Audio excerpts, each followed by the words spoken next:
It's funny that you mentioned the activity outside. I'm a club advisor, and because we don't have student housing, we're a commuter campus.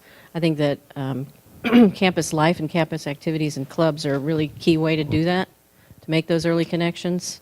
I see them all the time. We do social things together, and I've seen them stay the full 2 years. Almost all of my club members do. Now, whether they get that degree, the completion part, that's a different thing, because community colleges have different purposes than universities. Exactly. But I do see them for the full 2 years, sometimes 3. They stay when they're in the club, and I see more kids drift off that aren't in the club than are. Right. And I don't know if any of you have looked at the NWAC Facebook pages since classes started. Have you noticed the number of students on there that say, I don't know anybody here, I need friends, things like that? That's what this is all about. If somebody doesn't connect pretty quick with those students, it's going to be hard for them to make themselves keep coming, because they've got to feel connected. And you're right, those student activities can go a long way toward making that happen, because they can find friends then within that club, that organization. They can connect with people of similar interest, and it can make a big difference. All right, the second thing they found in this big 85,000 person poll was that high expectations and aspirations are very important. Students don't come to college wanting to fail. They come to college expecting to succeed. Now, sometimes they may not have a realistic idea about what it takes to succeed, but again, students don't always know what they don't know. So it's our job to help them understand what's expected of them, help them understand how much they have to learn, how much they have to gain by learning those things, and that we provide them with some very clear expectations. Some of you know I came from a community college that had athletics. We had men's and women's basketball. And unfortunately, way too many of those athletes, who were all superstar basketball players, we recruited from all over the nation, would come in with the expectation that all they had to do was play good basketball. They didn't have to go to class. They didn't have to write assignments. They didn't have to do anything except play good basketball, and they were going to get passed. And that absolutely was not true.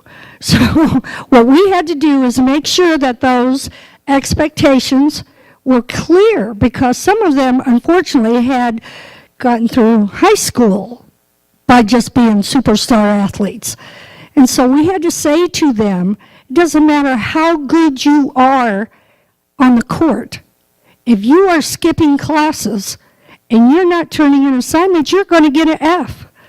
And when you get an F, you're not going to play next season, the next term. You're going to be out. You're not going to play the next semester.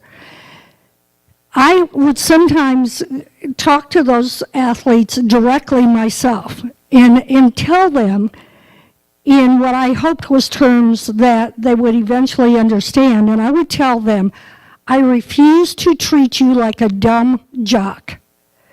Don't tell me that the only talent you have is being a jock. And you're not dumb. You are intelligent, you have capabilities, and you need to let us see those. You need to apply yourself, you need to go to class, you need to do the homework, because you're expected to do it. But sometimes if we don't make those high expectations clear, they might be clear to us, but we might think, well, everybody knows you got to study hard when you go to college. No, not everybody knows that. Unfortunately, not everybody knows that. So we do have to help entering students understand very clearly what the expectations are in your classrooms, as far as their behavior, in organizations, whatever it might be, what the expectations are. And I think if we couch it in such a way that we are helping them prepare for their next level in life, it makes it a little easier for them to understand. Whether they're going into the workforce, transferring to the university, going, to a job that may not be an ultimate career, it doesn't matter. There are expectations, and they have to rise to those expectations. So they may as well start right now.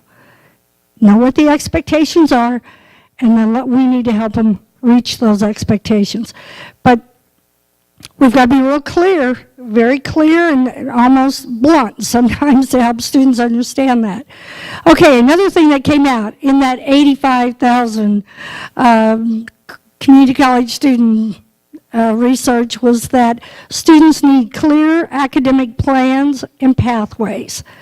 They're more likely to persist if they not only are advised about what courses to take, but they understand where those courses will take them. I think too often we're guilty of getting them set up for a semester. We'll say, come in, we'll advise you, we'll get you signed up, here's your classes, this is what you need to do. And while all that's good, if they don't know where those classes are taking them, they don't know what it's leading to, if they don't know what they can accomplish at the end of this path, then it's just a bunch of classes. That's all it is. It doesn't have the kind of meaning that it should have for them if they understand that it's the first step in a pathway that's really going to take them to their goal. So helping them understand that there's a path, and that this first semester is just part of a plan to get you down that path to where you want to be. Yes?